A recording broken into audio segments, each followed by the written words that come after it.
but not when I'm at the house. And I'm at the house right now, so. Oh, great. All right, so we're recording, and go ahead, Madhouse. All right, hi everyone. I'm Madhouse Witch, or Zeta. Either way, I will answer to both. I will be doing tonight's Threads of Wisdom, and I'll start with the introduction. The Threads of Wisdom was created by the Golden Thread Grove in Idaho. It is a teaching tool for your year-in-a-day pagan basics. Each week that you attend, you will receive an image of the topic we discussed. Golden Thread Grove has requested that these images not be distributed to anyone that has not participated in a discussion on a particular topic. At the end of the year, you will have 52 cards that can be used as a divination tool. Cool. Any questions for that? I'm sitting here shaking my head like you guys can see me because I don't. Okay. Sorry. So I'm going to go ahead and pop up the image. I will share it. And you can let me know if you can see it. Earth threads. That's Yep. pretty. Tis Earth. Might want to zoom it in. Oh, yeah. Yeah, I can zoom it in. Up at the top in the middle. you'll see the zoom thing. Magnifying glass. Magnifying glass. Yep, there you go. There we go. Ah! It's got me. Had to be a little silly. Half the fun. That mountain's getting closer and closer. Ah! The frisbee keeps getting harder than it hit. It's a weird evening. I'm in a silly mood. What are your first impressions with this card? There are no wrong answers. Just let me know what your first thoughts. Very Are you really sure there's no wrong answer? Because I know mine's probably wrong. No. No wrong No. answers. The mountain ranges look like mushrooms to me. Now I'm hungry. No, is it good? Because that's what I thought too. I was like, those look like mushrooms. They do. I saw seashells with them. I don't mean it as a dig. It's just that was the first thing that came to mind. No, that's fine. My first impression was you can Sorry. you Go can ahead. see the different layers of the earth, sort of like the different layers of emotion. Oh yeah, That's what I saw as well. Is layers layers. and complexity. So I laughed because my kiddo behind me said chips and guac. I don't feel quite so bad. Why are we seeing food? What's going on? It's 6:30 and some of us are hungry. I think we're- Oh Jesus. Yeah, I like the layers. It reminds me of just how deep our Earth's core really goes. It's Earth is forever. It's sturdy. It goes deep. It just like the roots of a tree go way down. It's like it's very, very sturdy. And I find it interesting, if you look just above the gray layer, you see the river of water to remind you that there is water within the earth. Yep. The aquifer that's below us in Yeah. like, the area where we are, we have an aquifer underneath, and most places have some water somewhere. That's where you get wells and such, but it's interesting that there is that. And then you have the like really solid gray area. Yeah. I find myself a little bit curious as to why it doesn't go like, where's that magma layer, you know? That's what I was thinking, but maybe they didn't want to Introduce fire. In there, too. introduce the fire, but it is part of the center. Well, because you would have had, at the very top, you would have had air, earth, water, and fire. You would have had all four represented on earth, which would have been awesome, but confusing. Yeah. But that's the Earth, and we have all the elements But in our. sorry. Oh, go ahead, Brett.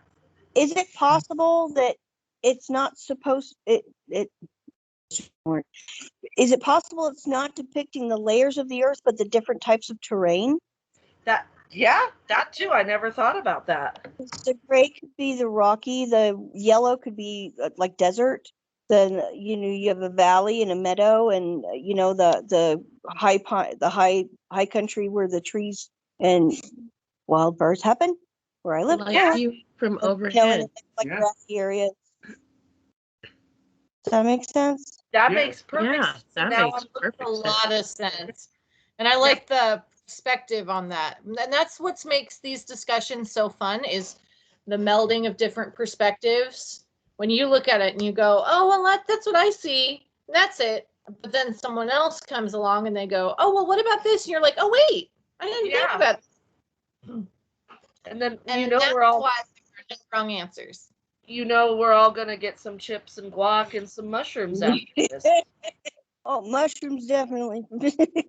I think it's really interesting with the mushrooms too, if you know like how they work and they're like underground, how they're all connected and stuff, that is incredibly earthy. So Yeah. I find that really like And Michelle put in the comments the 4 peaks: earth, air, water, and if you think of rock, you could introduce fire rock as fire Yeah. at some time. Yeah, it's all the elements can be represented. I kind of like that most of them I've noticed that they kind of have like a tip of the hat because all 4 elements are available. Mhm.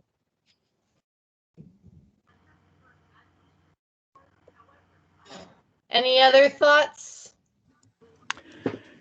Yeah, I see layered structure of support, like the bones of the earth. That's a good one. That's a really good one. Because if you think about what Earth would represent, and bring that in too if you want to, you don't have to focus on the image itself. You can bring on your own experiences with the element of Earth. What does it represent to you that you might see in this card or might be lacking in this card? I Ooh. actually see Mother Earth.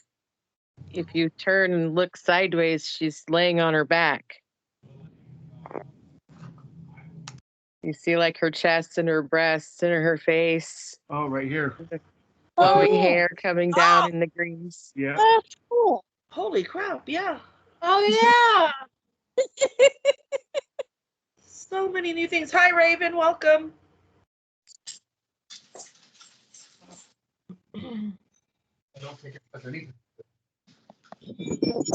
So I see the cycle of life, death, and rebirth all right there.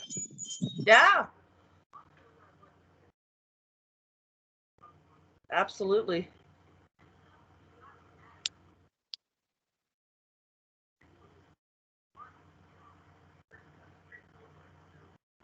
Anytime I see layers, I start thinking Shrek, dang it.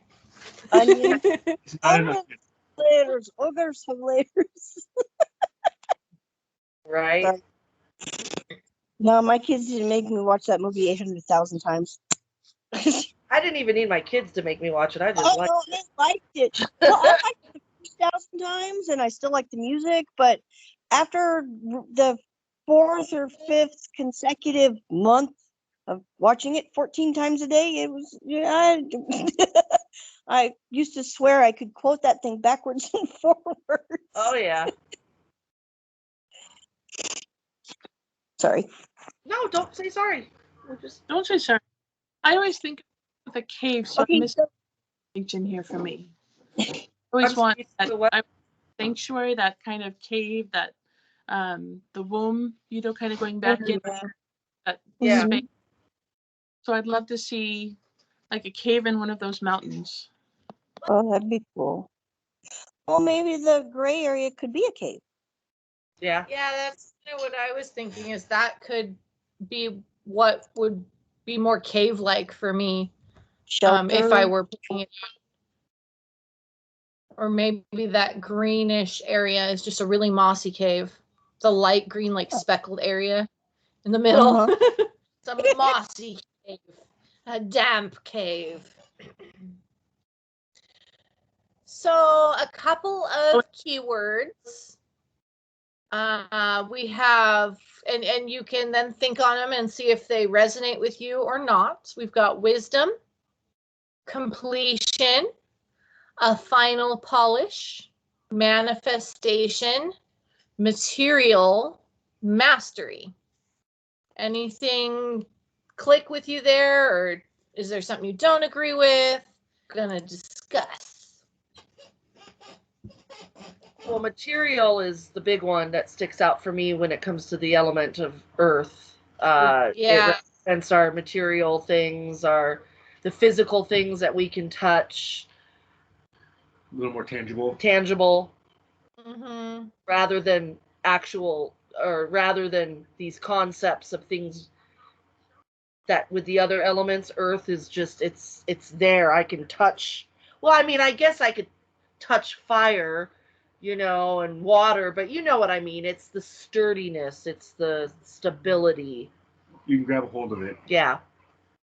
It's hard to grab air. It's difference because you can't like grasp air and hold on to it. You can't grasp fire and hold on to it. Not especially like actual fire. You can grab a hot object and burn yourself. But if you try and grasp at a flame, you're just going to come up with either burns or just like passing through. Water will slip through your fingers. You can hold it a little bit in your cupped hands, but you can't really like grab a hold of it. Whereas earth, at the very minimum, you can go out and grab a handful of dirt. Yeah. You've got some. Well, you can add to the dirt. You know what I mean? Yeah. You can coax the earth to fight. I'm sorry, guys. I have Asperger's, and I apologize. It levels of anxiety just go, which is why I'm always apologizing. So think of it as like a tick. Got it. And I know that you can't help but apologize, but know that you don't need to apologize with us. No, I go through this with my doctor all the time. She's like, you don't have to say sorry. I'm like, yes, actually, technically, I do. I can't go to the next word until I say I'm sorry. So I don't mean it. When I apologize, trust me, for truly apologize, you'll know, you'll see the difference. And anyway. I'm on that part of the spectrum too, and I do the same thing. You're not alone on that. It's so nice to meet another adult.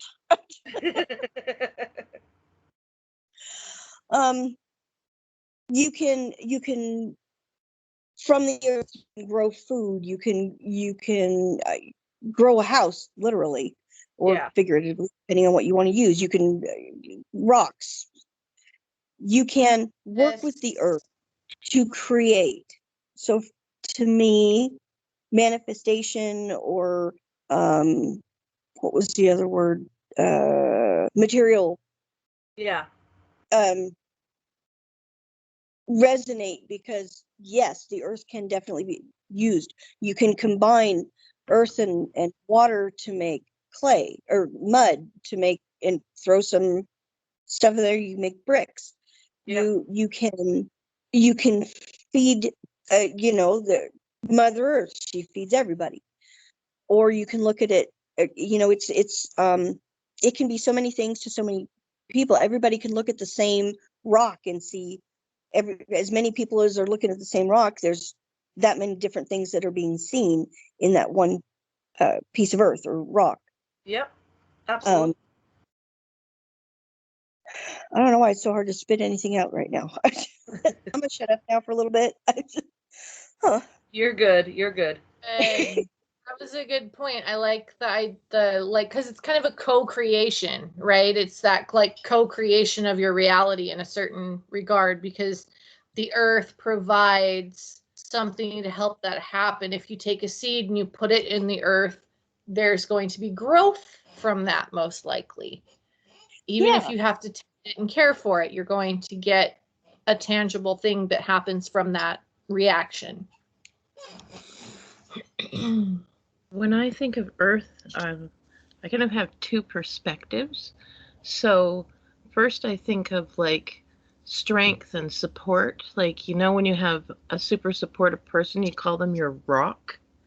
Yes. But then on a potter's viewpoint, I think of, you know, the clay and the combination with water and the act of creation too. And then again, combining with fire, I use the earth in you know, with water and with fire in my art and my daily living too. So, you know, I have two different perspectives of earth when I look at this.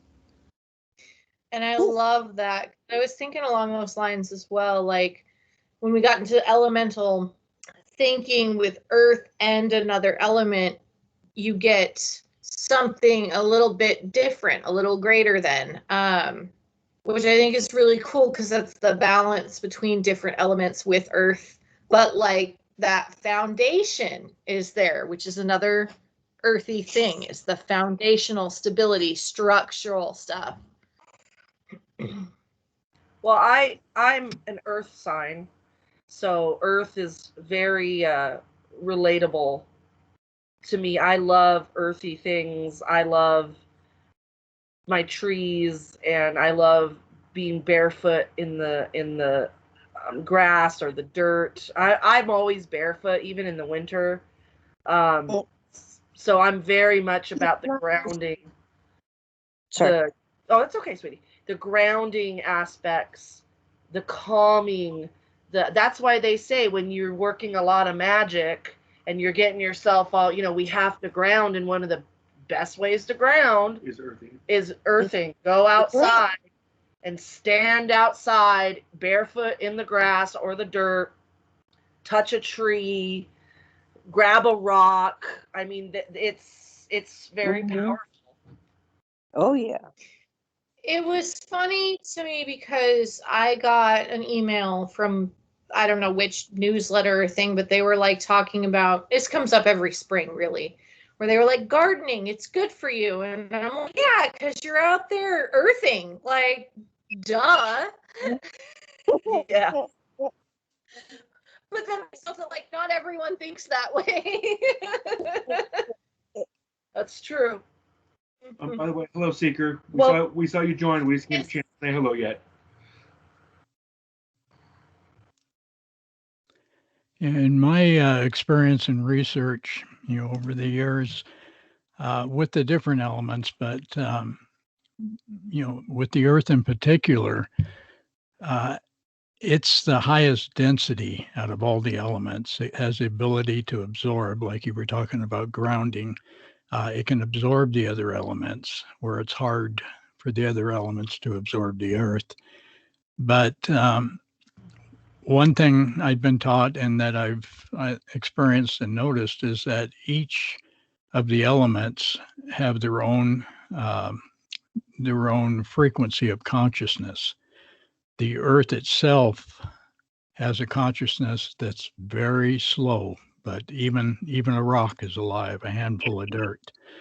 And the consciousness isn't like ours. You know, they're aware of us, like a rock is aware that you're looking at it or holding it. But it's like they experience time differently. Yeah. Time flows much slower in geologic time, you know, for the Earth itself. But they all have a type of consciousness. Well, yeah, that makes sense because with the other elements, you know, air is always constantly moving, water's constantly moving, fire is always having to consume to stay alive. Earth is just there. It's Mhm. sturdy. I mean, if you know other earth signs, I don't know if there's other earth signs here, but one of the things I've noticed with my fellow earthlings,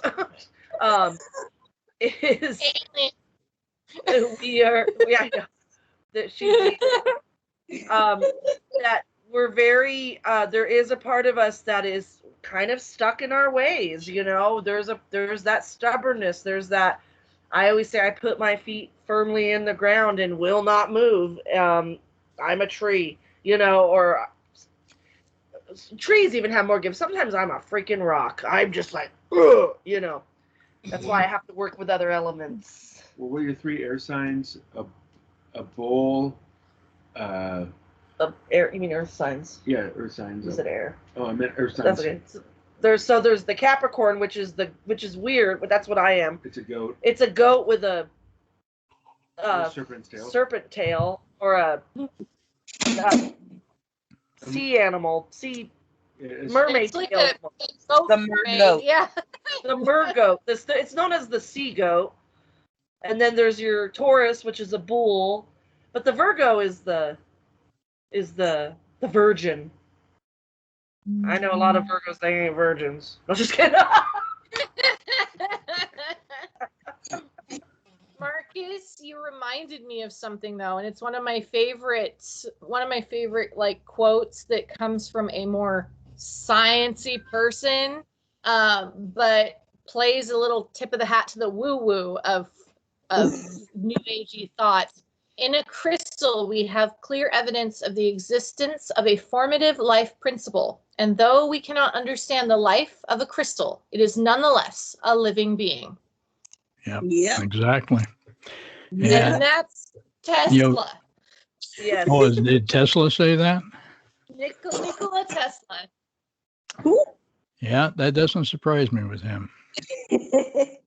Miracle has her hand up too, so just letting you know. Yes, Miracle. Hi. Yeah. If you take a rock, like you pick up a rock and you look at a rock, and a few people have said, you know what, the earth just sits there. But in reality, it's moving. If you go back to science class, to where we learned about atoms and molecules and how everything on Earth is vibrating, and the only thing that sets us apart from other things is the level of vibration. Mm-hmm. Like, we're all made up of the same stuff, and we're all connected to everything around us. We're just vibrating at a slightly different frequency. And your crystals and rocks are a more stable frequency, whereas humans are kind of erratic, and our frequency goes up and down and changes. Yeah, exactly. And changes as we age, too. Yeah.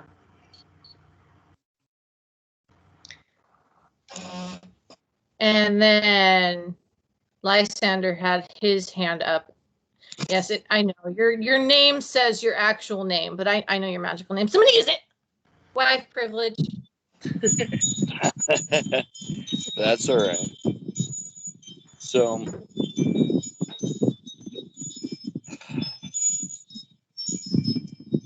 I think you listed mastery as one of the things that Earth represents. And you know, Earth is the ultimate master. We all come from the Earth and we all will return to it. Yep.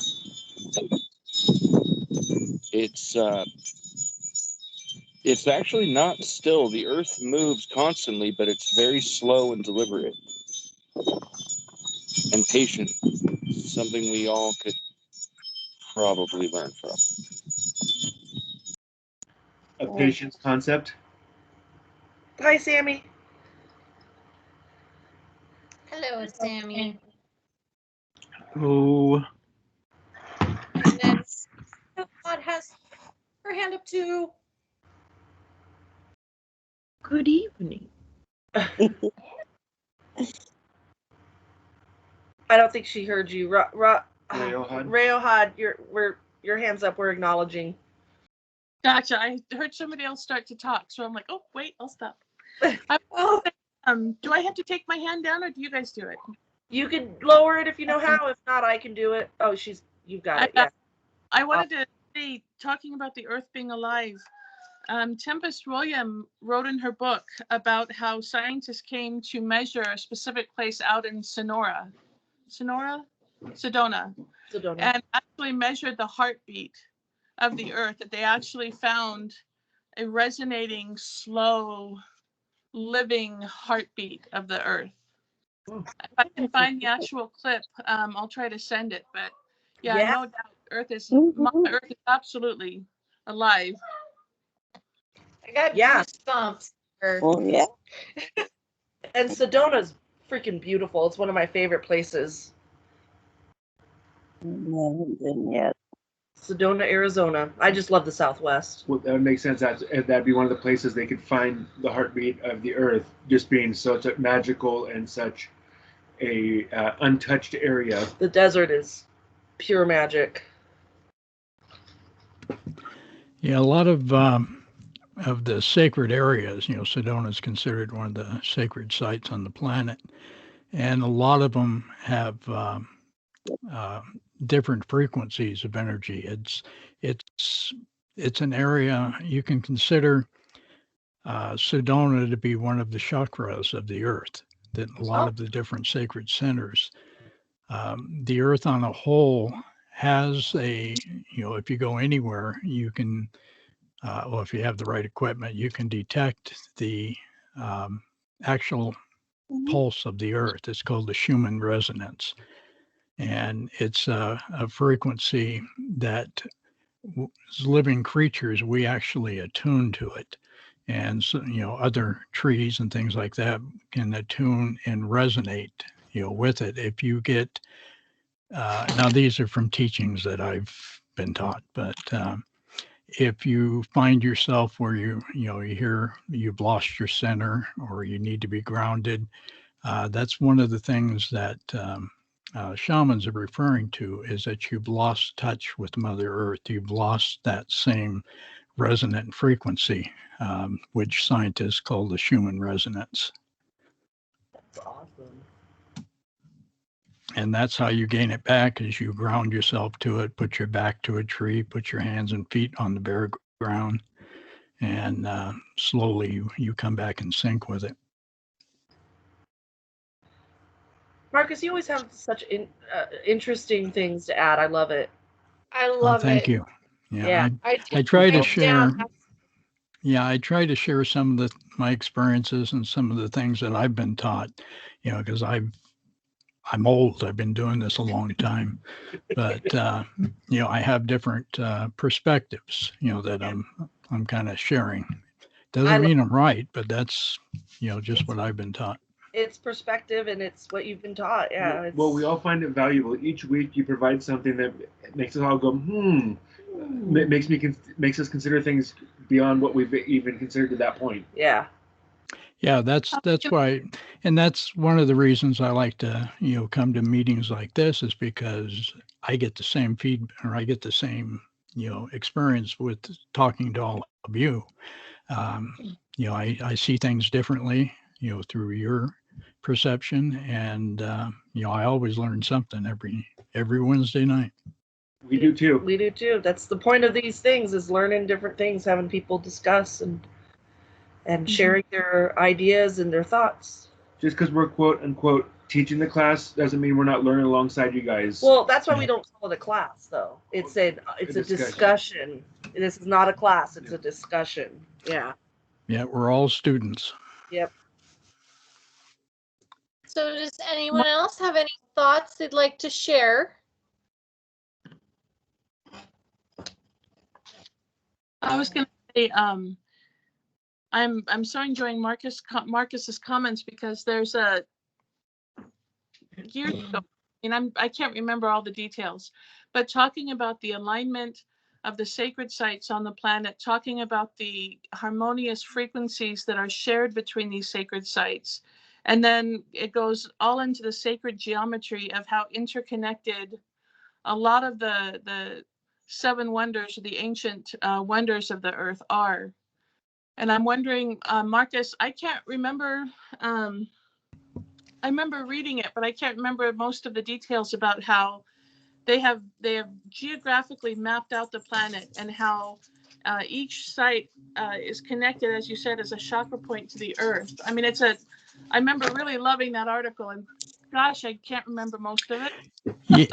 Yeah, I don't remember. I don't know which article, but a lot of the sacred sites like Stonehenge, Tara Hill, different places, around the planet, they're connected with rivers of energy called ley lines. Yeah, that's And Yeah. you can tap determined. in, by tapping into a ley line, you can actually tap into energy 1,000 miles away, from the center. And it flows, it doesn't just flow through the earth. It flows, up through the air also. Um, Yep. In fact, in Toltec shamanism, one of the things that I've studied and worked with and experienced is a thing that is just referred to as the lines of the world. The lines of the world are, you can picture them like magnetic lines around a magnet, except it's not magnetism. It's life force energy.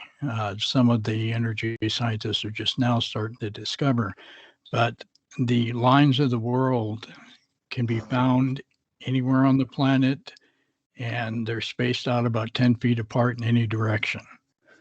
And when you find one, if you're sensitive to the energy, or if you're using a pendulum, or some way to detect that type of energy, higher concentrations of energy, you will be able to actually map out the lines of the world. Ley lines are 1,000 times stronger than that. Yeah. But the energy flows, through the planet at enormous levels. The Toltec shamans tap into that energy of the lines of the world, and they've used it for levitation, and which I've witnessed on a few different occasions. I tried to do it once myself and just about killed myself. Oh no. It threw me over backwards. But you have I'm to attune to those lines. You can't just walk through them and levitate. You have to attune your own energetic frequency. You have to tune it to that, and when you get to a certain point, then it feels like if you take two magnets and put the same poles together, how they push apart, it starts to feel like that. But it's just a matter of a lot of experience working with it, and different meditation techniques. It's interesting. When I was a kid, my best friend's parents actually studied flight, and you would hear them yell, and then you'd hear a bang, and that was just part of the, oh, they're flying right now, you have to be quiet now. Oh wow. Nice. A weird early childhood memory there. And then it's really interesting because you talk about the energy of the world, and this gets out of kind of earth and more into air, but in Egyptian mythos, you have the Ka and you have the Ba, and they tap into a similar font of power called the Djed. And the Djed is an unbelievable font of earth energy. So that brings to mind, we talk about the ley lines, and you talk about your Toltec shamanism going in there. Other cultures I've found have found something similar to that reference that. So it's interesting how universal these common threads are about the earth being alive, the energy being present, and the ability of the human animal to be able to connect to it and work with that. Yeah, definitely. A lot of the ancient cultures knew a lot more than we do. And, they had the ability to do things. Look, they built the pyramids, they've moved other things that we would have trouble doing with all of our technology today. So they definitely had knowledge of the earth and the energies, and, much more than we did. And it's a lot of cultures, not just ours or the Egyptians or the Mayans. You're going to find that in all cultures. You have the Aztecs, you have you have Yeah. Machu Picchu, you have all these different things. Like, how the heck did they manage to do this perfectly in the geometric shaping without Yeah. having the technologies that we have nowadays? And we still can't get them straight. Right. Yep. And they That's had the ability to almost melt rocks, some of the joints that you see, where they wrap around each other. Or in Peru, not at Machu Picchu, but at one of the other sacred sites, they still can't figure out how they made the joins of those stones so perfectly. Laser cutting precision instruments that we have right now, they're so fine, you can't put a piece of paper between them. You can't, they're so mated. And the question is, how do you do that? How did, how are they? All right, let's turn it back over to Madhouse. That was very interesting. I just wanted to make sure with our time. Sorry. Yeah. I threw her some chocolate and kind of. I'm gonna have to find it later. Hit me right in the right between the eyes. So if we were to sit down, I'm gonna use the same. It's Madame Zola. And you're getting a reading. And you one card draw. What would you think this meant in that reading?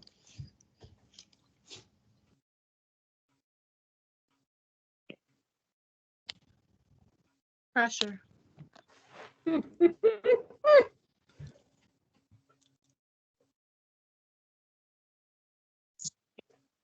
There are many layers to life, and we have to take time to look at each one to understand, maybe.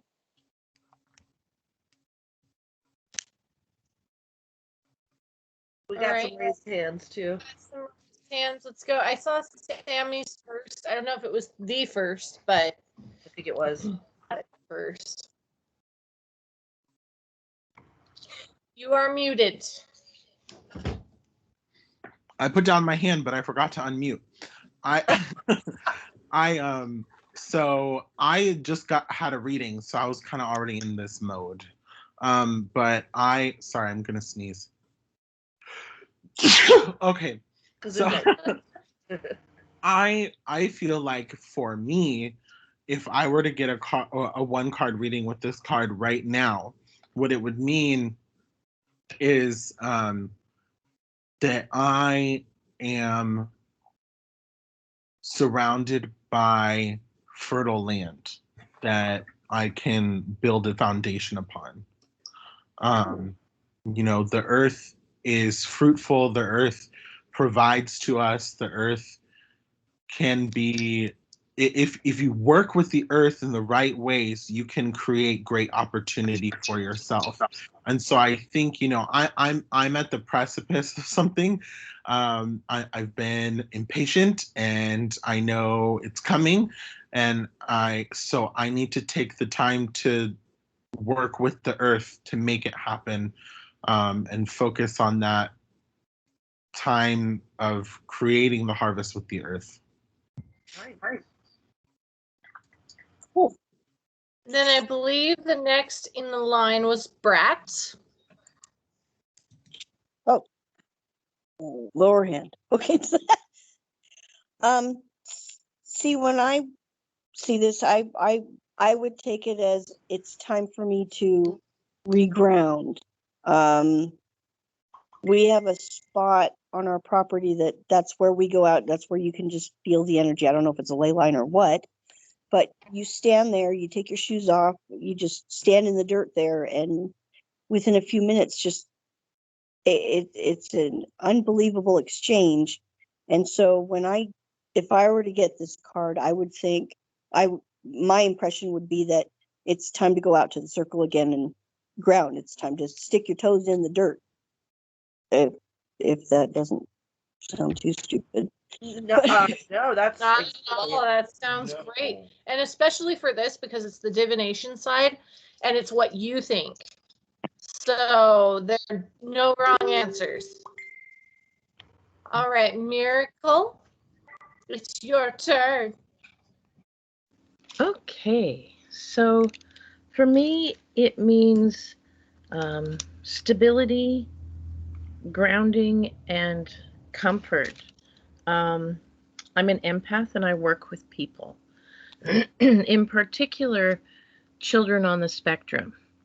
So I often feel like I'm being buffeted, like blown around, right, emotionally throughout the day.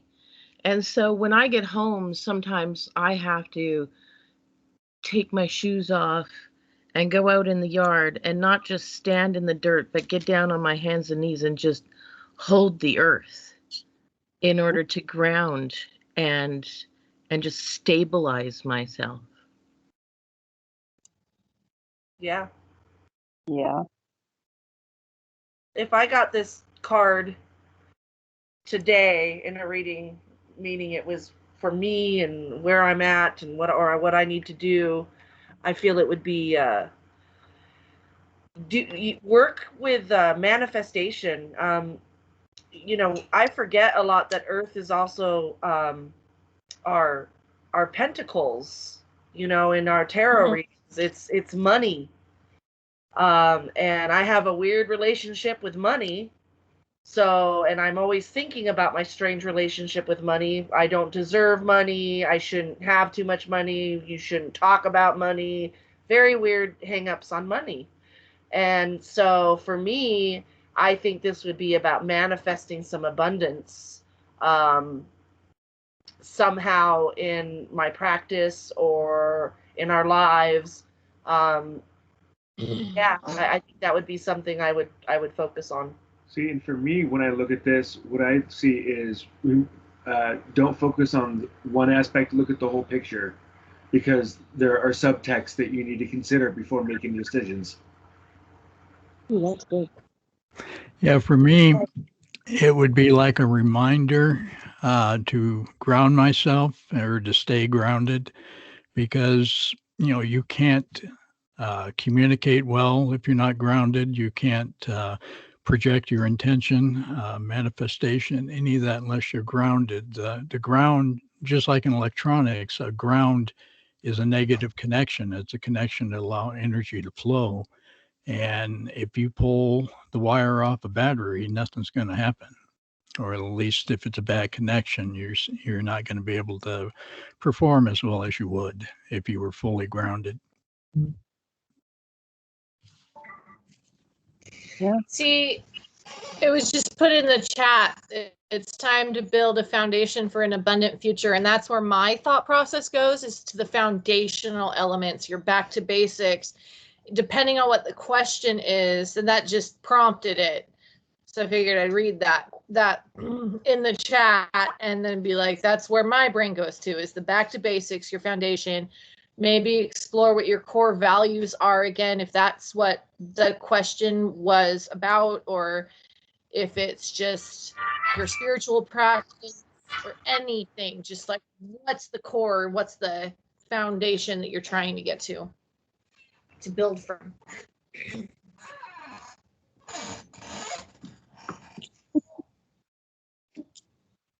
Anyone else?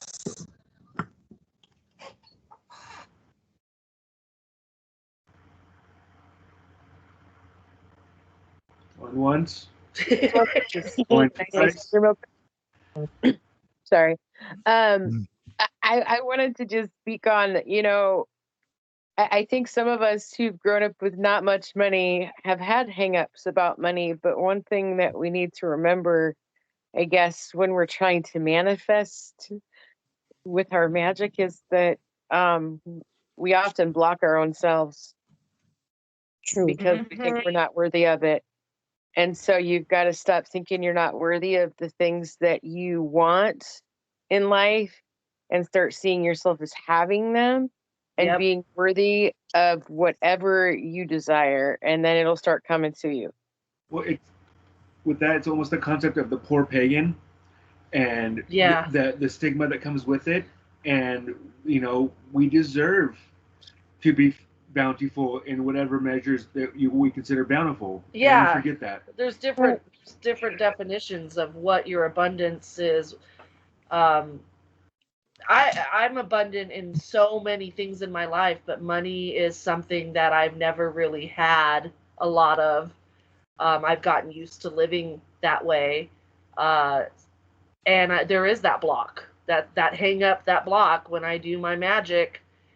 My abundance spells don't always work because I'm not fully convinced that I deserve money. So, yeah, I can attest to that. And I think it's interesting we didn't talk about that. It is interesting, isn't it? So yeah, no one brought that up. No one brought up. I'm going to put the picture in the chat. no one brought up that this is a sign of abundance and money. Coins. Why do you think in our tarot it's the coins, it's the pentacles, it's I think it hinted at, but nobody really went down that particular path. There was more focus on like abundance rather than like prosperity, or financial side. But it was like there were some hints that it was there, but nobody went exactly down that like I'm gonna manifest me $1 million.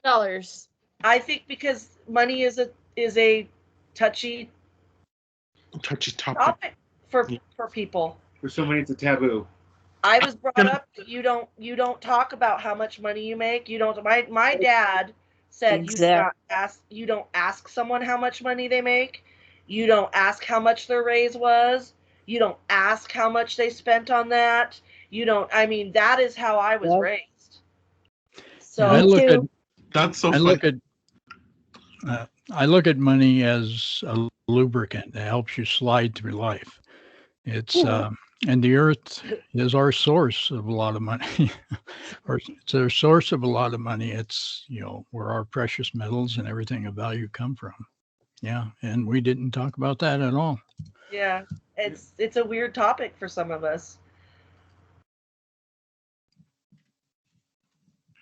I was gonna say, as soon as you said that, Lila, I was like, oh my God, because like I didn't even think to like take it that route when I said it, but there was a hint of that behind what I said. I just didn't want to get into like the specifics of my scenario. So yeah, it's a touchy conversation. And I just thought it was funny when you said that, because when I was talking about fertility, I was like, new opportunities, new jobs, manifesting the things that I've been working on, including career. So it was just like kind of funny that you brought that up, because I was like, oh, hee, like that's what I was talking about, but I didn't say it. Like exactly. And that's why I brought it up, because it's difficult for me to bring up, and I wanted to know if it was something that other people shared that same concept of money. I don't know. Someone has their hand up. Real Hot has their hand up. I'll be short, I promise. I think for me, speaking for me at least, looking at the image, because our conversation is specifically spurred by the image. What do you see when you see this image? To me, nothing about that picture shows anything about money, nothing about physical, tangible stuff. So even though for me it's absolutely, the tangible stuff, it's the book I'm writing in, it's, my house, it's everything that gives me comfort. It's that comfort place. That image it's not comfortable. It's pretty, it's green, it's got lots of layers. You said, what do you see when you see that? I see pressure.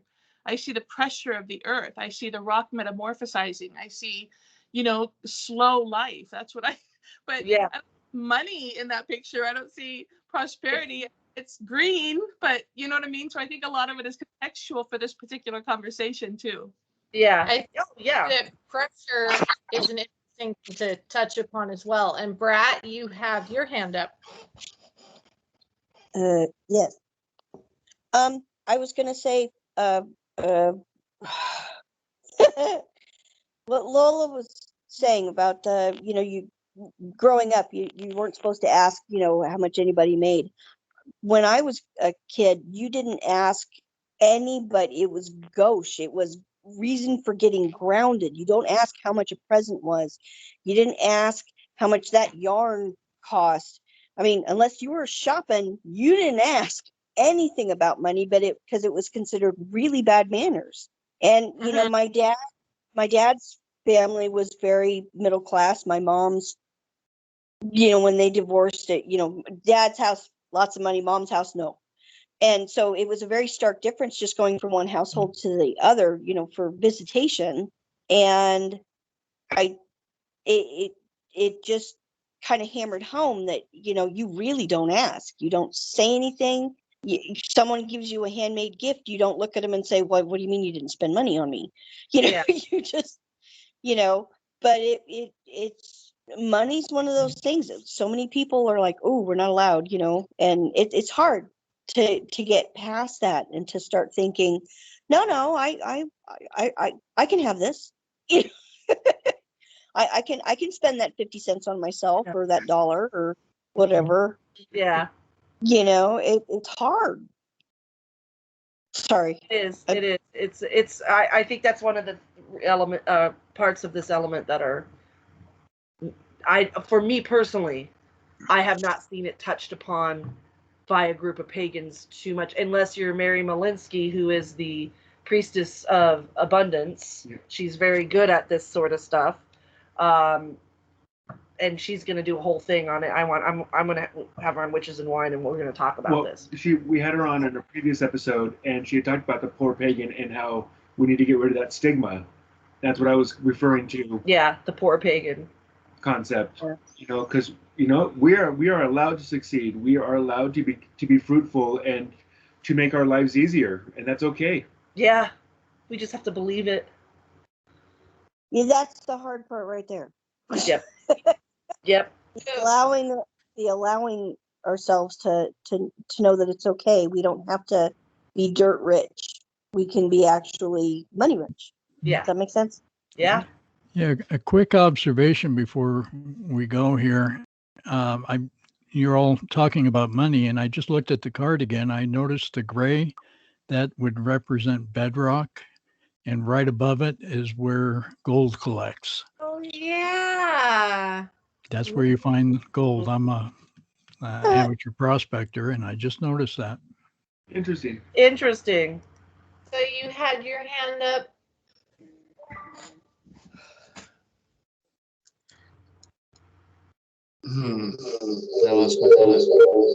Oh,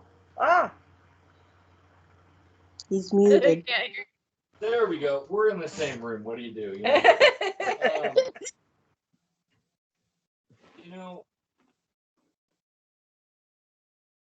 There's this feeling, this sense of reality that we often don't live in.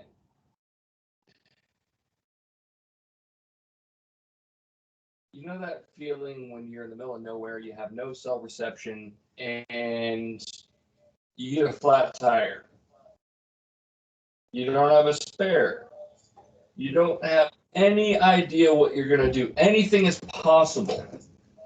Now, our instant reaction tends to be fear, but this is the real world. This is how the world works.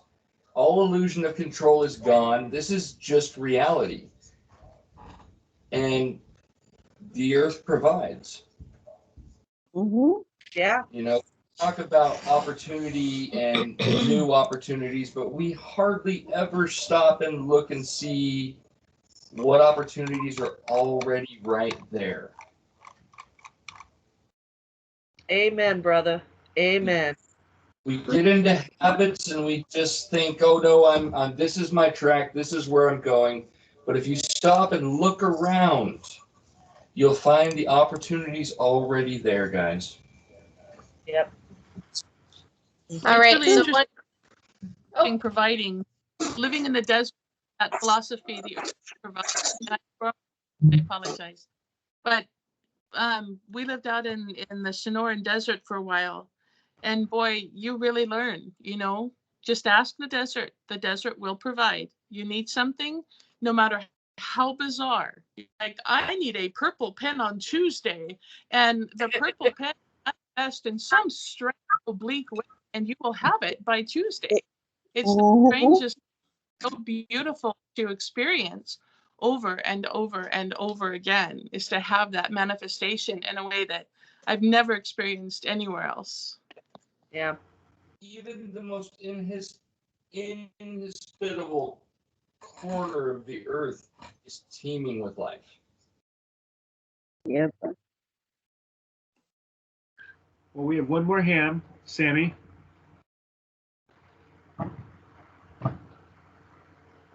So I just this just came to me. So but I was thinking one thing we like to think of the earth as sturdy and strong and very protected, but we often don't think about the many ways in which the earth is very vulnerable.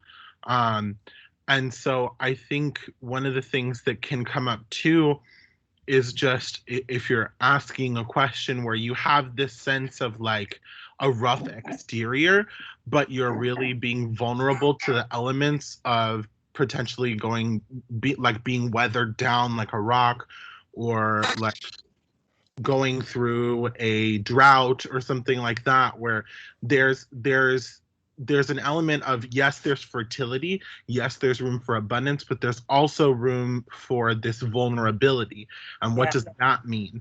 And that can, if that were the thing that were to come up in a reading for me, I would definitely be asking for clarifiers, because I would want to know what angle that's going at, because that could go a lot of ways. Yeah. But there is but there's a lot of elements of vulnerability with Earth that we don't think about at first, but are really important.